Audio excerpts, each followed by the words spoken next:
In honor of Browns quarterback Shedeur Sanders being named the starter, what quarterbacks currently starting in the NFL will become backups, and which backups will become starters on today's NFL Six-Pack? This is Locked On's NFL Six-Pack. 6 bold takes from 2 guys who just flat out know football. NFL experts Matt Williamson and Brian Peacock bring pure NFL talk. Great takes, no fluff, just honest football talk. Crack one open. It's NFL Six-Pack on the Locked On Podcast Network. Your team every day. Welcome to the NFL Six-Pack. Brian Peacock and Matt Williamson with you. Thank you for all the everydayers out there and everybody who is not only making us your first listen of the day on the Locked On Podcast Network, but helping make us now the #1 sports podcast network. We're talking quarterbacks on today's episode, and thanks to some of those everyday listeners for submitting your mailbag questions. We got the full mailbag episode coming up for Thursday, but today we're going to intertwine some mailbag questions into some quarterback news around the NFL. Today's episode of NFL Six-Pack is brought to you by FanDuel, and right now new customers can bet just $5, and if your bet wins, you'll get $300 in bonus bets to use across the FanDuel app. It was inevitable. We were on a bullet train in the 2025 season, Matt, of the Cleveland Browns eventually starting their number 3, number 4 quarterback that started camp in Shedeur Sanders, the second of the drafted quarterbacks. Dylan Gabriel looked like kind of the scouting report, which is not bad for him, but maybe overdrafted, and he seemed like a backup guy, and he kind of looked like a backup guy in Cleveland. Shedeur Sanders forced into action in week 11, and now, which was disastrous. He did not play well, but presumably, Matt, now that he has been named the starter and gets to take his first team snaps in practice, presumably maybe he has a better start in his second game and his first official start in the NFL at quarterback. What do you think about Shedeur Sanders now being the starter? And is this just is he being thrown to the wolves here, or is this like, okay, Shedeur, you could actually be a part of this plan in 2026?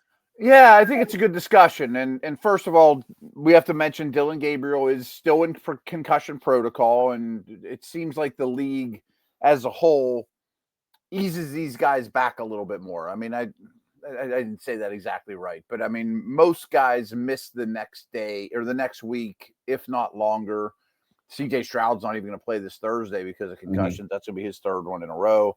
But it's a little tougher to get back than it used to. I want to take a sidestep on this, though, because I just pulled up the ESPN article to just double check about Gabriel's concussion situation, and we just laid that out.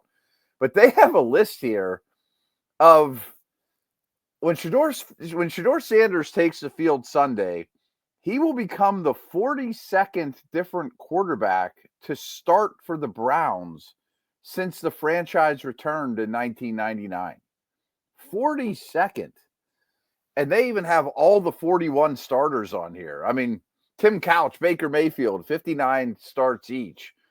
Derek Anderson, Colt McCoy, Brandon Weeden, Charlie Fry, Deshaun Watson, Brian Hoyer. I mean, on and on and on. This is an unbelievable list. Guys like Bruce Gradkowski with 1 and Bailey Zappi. I mean, there's so many on here that it's just unbelievable. But I do think he has ability.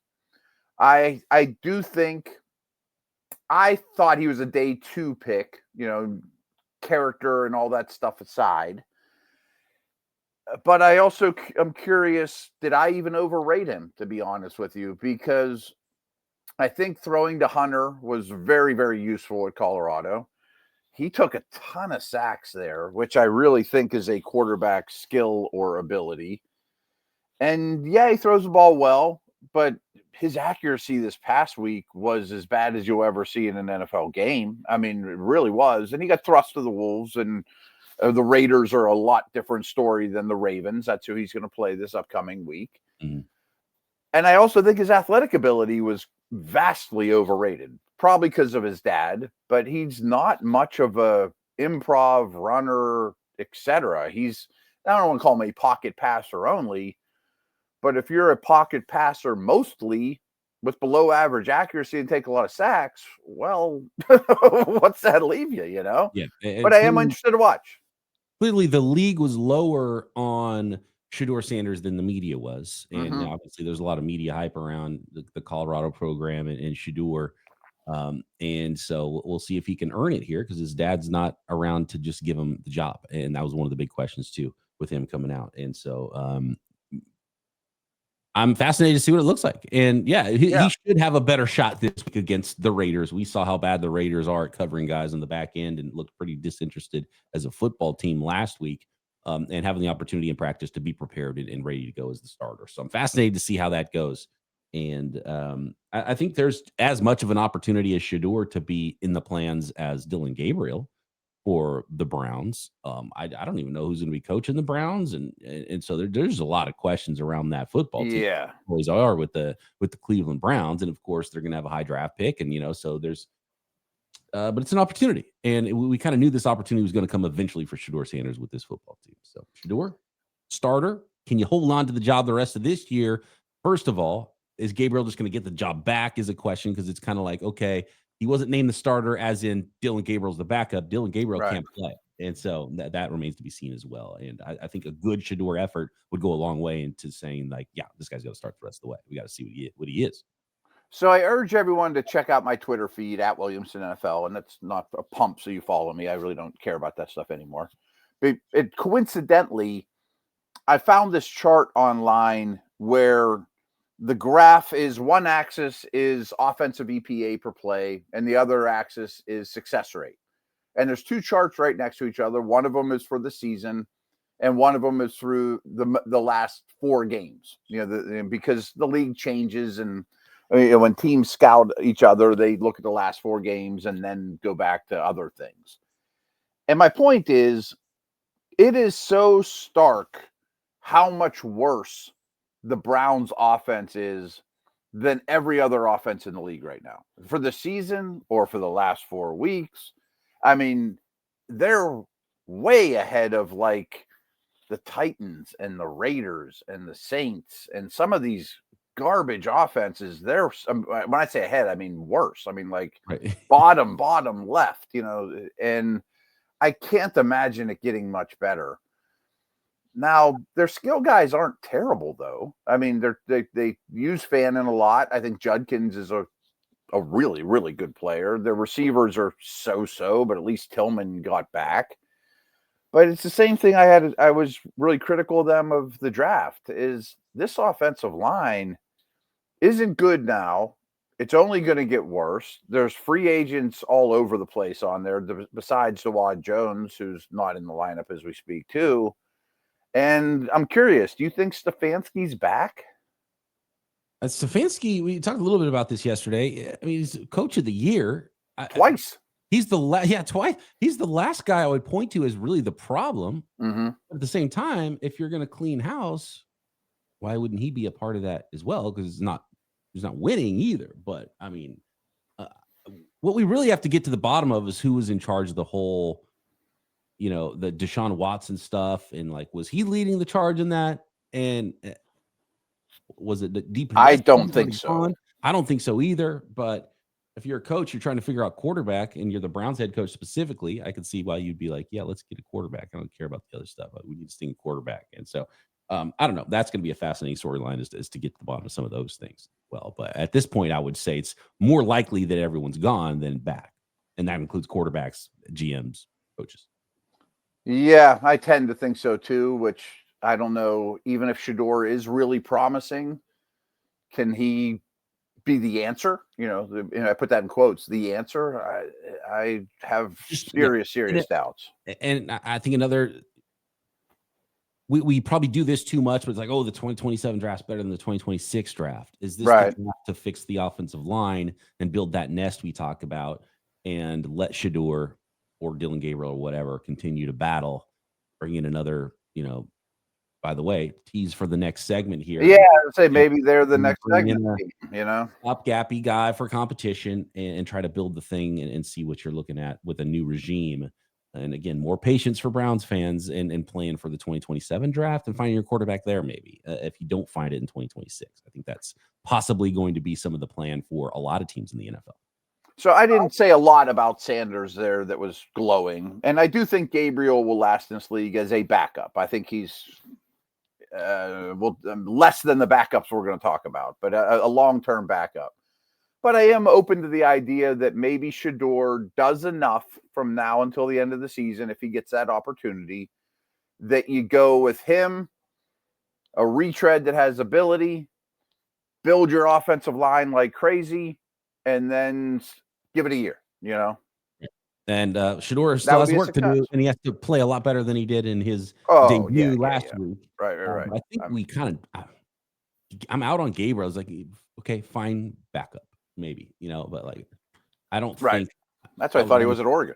I'd rather see Shedeur go down in flames and be even worse just to know rather than give that's key. Because Gabriel, I kind of already have an idea of what that's going to be.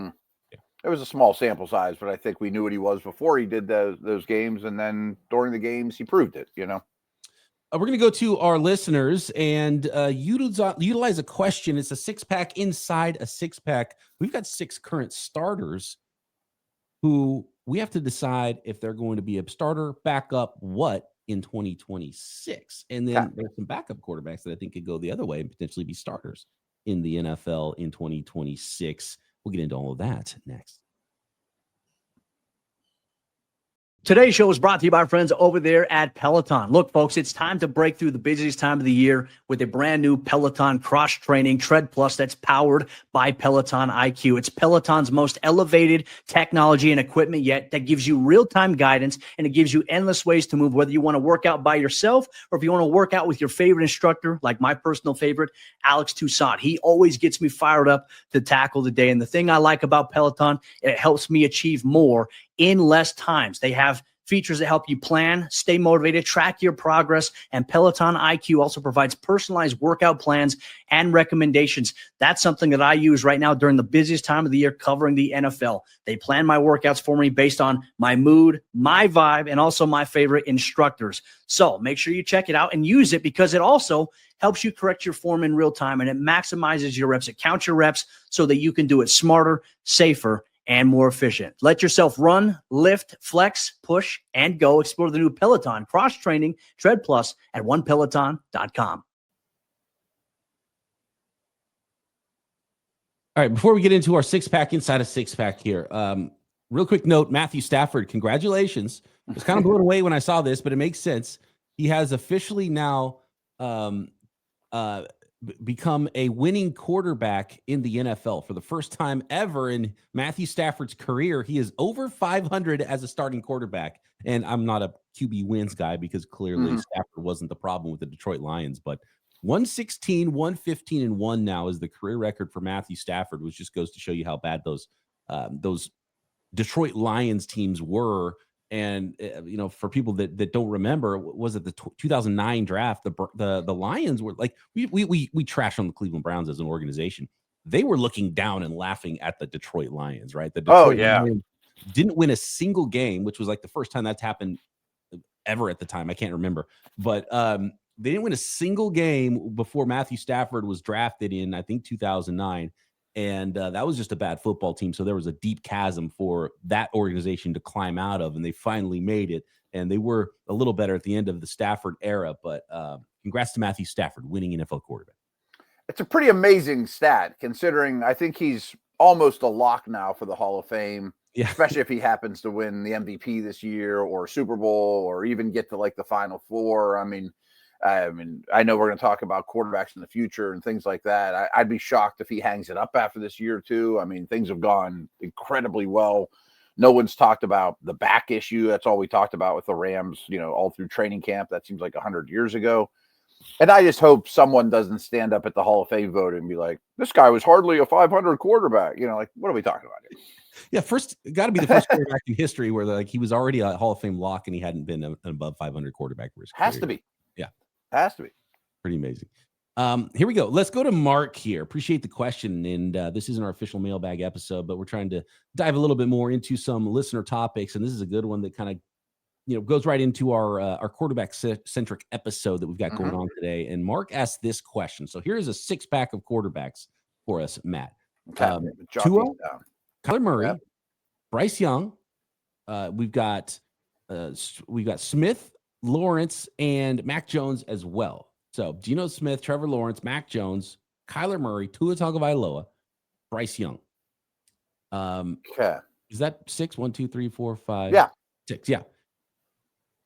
In 2026, will they be starting for their current teams, starting in another city, or starring in a Progressive commercial? So for those of you who don't remember that commercial with the backup quarterback. Yeah. Saves the day. So starter current team, starter other team, or backup quarterback. Let's start with Tua Tagovailoa. Starter in Miami, starter somewhere else, or a backup somewhere? I'm leaning towards Miami starter. And I think the McDonald might be back. They've kind of resurrected things and became really respectable on that side of the ball. And it might, and there's a lot of contract stuff there that'd be hard to get out of. I think there's a strong chance, not that they have like this ringing stamp of approval, but like, hey, let's do one more year.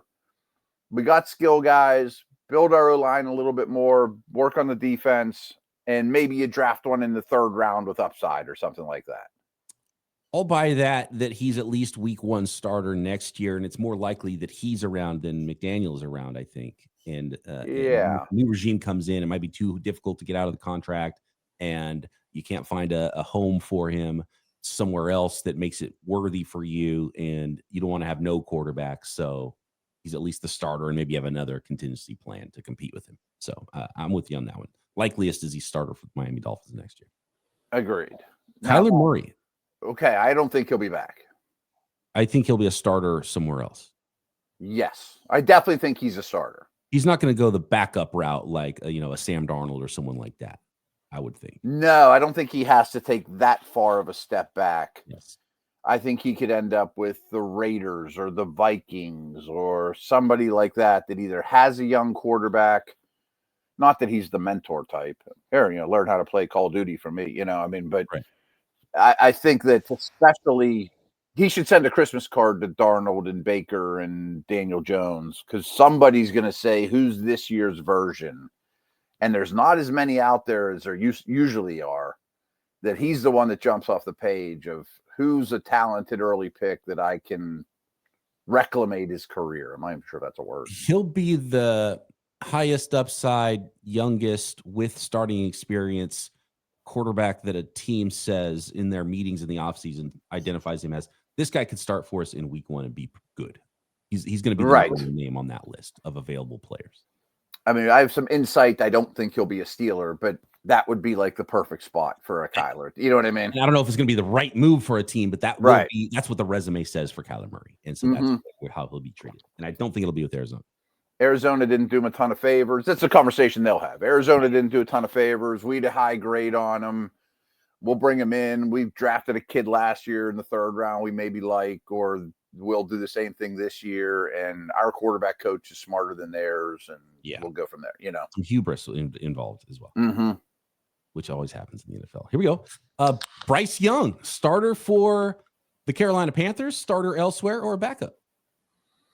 Timing's a little rough on this because I think he's easily coming off his best game as a pro. I mean, he looked like the Bama guy. I mean, so I'm going to say to be determined. But if you asked me a week ago, I'd lean towards he's might be competing with Kyler or something like that in Carolina. Now, I mean, I know it's only 1 game, so I hate to overreact to those things, but the sporting cast around them is good. They're winning games. The coach isn't on the hot seat or anything. So I think he's back as the starter. So we're going to have to remember this question specifically with Bryce Young on Tuesday, because they're playing Monday Night Football against the 49ers. And we saw Jacoby Brissett set a record for completed passes against the 49ers defense. A lot of that was game script stuff, but the Niners have lost a ton of talent on the defensive side of the ball. So, it's a defense that could potentially be had.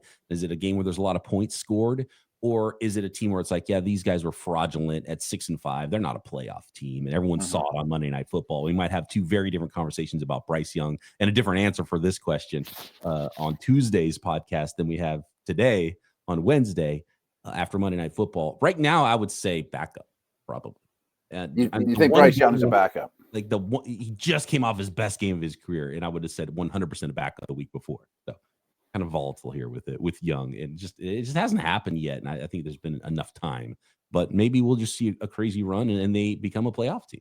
And I think I would absolutely get him back as the starter. Oh yeah, even if they're playing a relevant game in Week 18, could go a long way. If they're in the hunt in Week 18. He's not going to be a starter elsewhere, though. That's the least likely, right? I don't think so either. Like the Steelers, just a really good example of this. Like if you told me, oh, the Steelers decided on a trade for a 4th-round pick for Bryce Young, I'd be like, that's not what I want, But if Carolina brought him back, I'd understand it,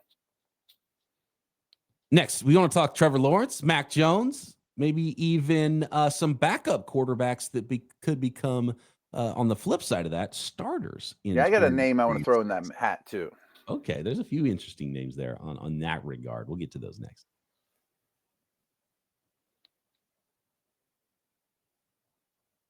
Today's episode of NFL Six Pack is brought to you by FanDuel, America's #1 sports book. And when it comes to FanDuel and the NFL, of course, you can bet on all the weekly lines all the way through week 18. In fact, you can bet on those week 18 games already right now, even though we're only approaching week 12 of the NFL season. Player props, draft props, season-long props for the NFL. But how about the NBA?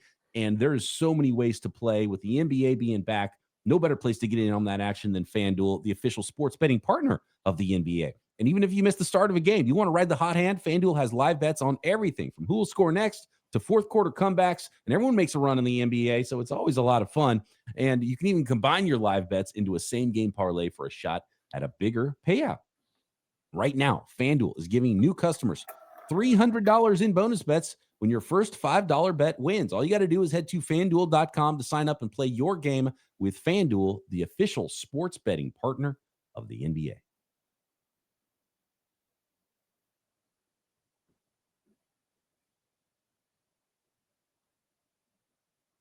All right, continuing our six-pack of quarterbacks here that are current starters. What is their future in the league when it pertains to 2026, and where will they be? I think this one on the surface is super easy, and maybe he's gotten the ultimate pass of passes, but Trevor Lawrence has just continued to be the same guy, which is not good enough. But Trevor Lawrence, starter for the Jaguars, starter somewhere else, or is he a backup quarterback suddenly in 2026?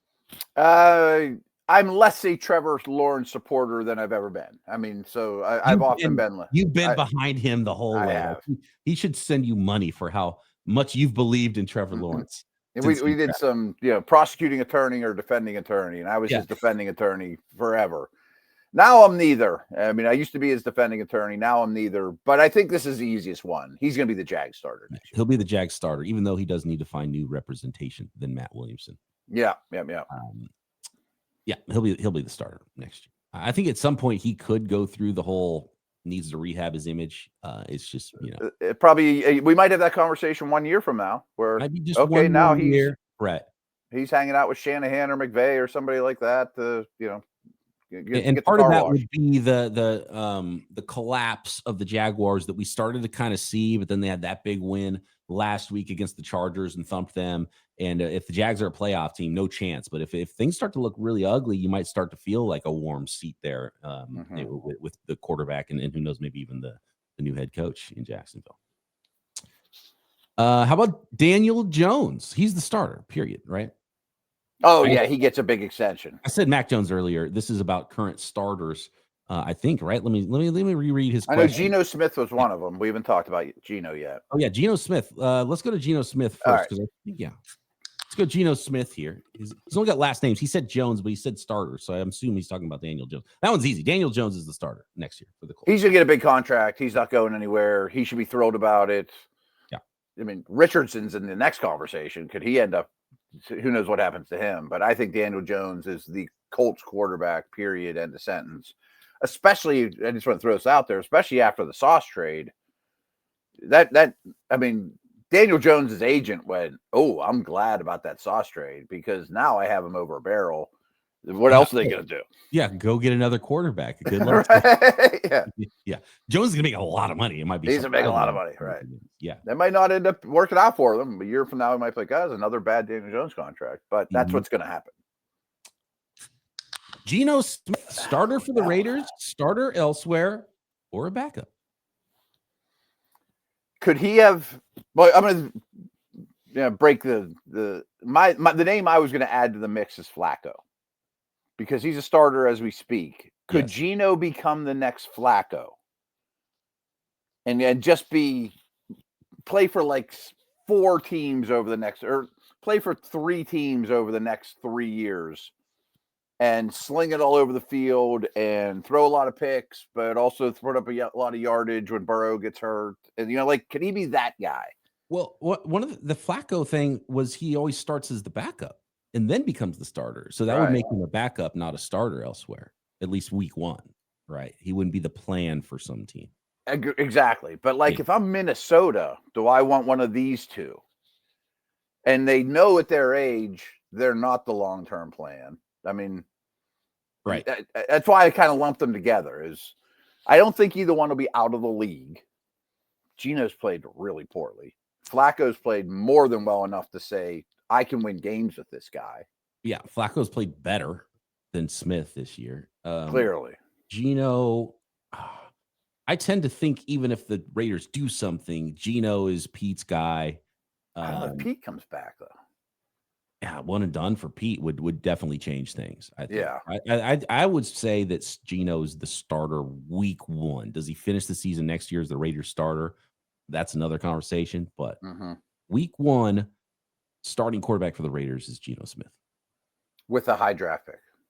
Probably, yes. But or maybe not. I don't know. They screwed up the draft last year. I mean, that's going to be a question in our mailbag tomorrow, talking about the drafting of a running back there for the Raiders and like how bad of a call that was, for some of us real time, but for some people in hindsight there. So I would basically approve of that. I'm not sure if I would approve of Carroll coming back or his staff or whatever, but if that happens and the move is Geno and the 5th pick in the draft, I can live with that. It's a 3-year contract, and I think there's enough dead money to where it probably won't make a lot of sense there either to just like straight up cut him. Is a team going to be calling to trade for Geno? I don't think that's going to be the case either. And I think it's clear that with no guarantees that 2027, the 3rd year of his contract, he's not going to see. I just think Geno and Flacco are perfect for Minnesota if McCarthy, because I can't imagine McCarthy finishing this season strong enough to say we need no competition for him whatsoever next year. Yeah, we're gonna have a Brosmer or whatever just be right. We're just McCarthy. JJ is over the hump. He finished season so strong. He's the man. I have to think there's some old dude involved there. Not Kirk Cousins. I did not bring him up on purpose because he can't throw the ball anymore. But I also think Geno and Flacco are the perfect guy for Team X that loses their starting quarterback, Burrow in this case, that then he starts as a Raiders starter. There's a rookie there. I don't want to say Josh Allen, somebody less than that, but somebody good. Herbert gets hurt, so I call you about Geno. You know what I mean? Appreciate the question from Mark on that one with those 6 starting quarterbacks. Should we push the next one about backup quarterbacks into the mailbag? Yeah, let's do that tomorrow. I think it's a long enough conversation. So and by the way, anybody can get involved in our mailbags. Hit us up on Twitter at BD Peacock, at Williamson NFL. Drop a question or a comment on YouTube. Subscribe while you're there. We're going to talk about backups to become starters on tomorrow's show and talk rebuilds as well, because we've got a great question about rebuilds. And do they actually work? Tearing the whole thing down in the NFL, is that how you should be going about building your new franchise and your organization if things aren't going great? So appreciate all the everydayers out there, and thank you for making us the #1 sports podcast network. Get those mailbag questions in for tomorrow or next week or whenever on the next episode of the NFL Six Pack.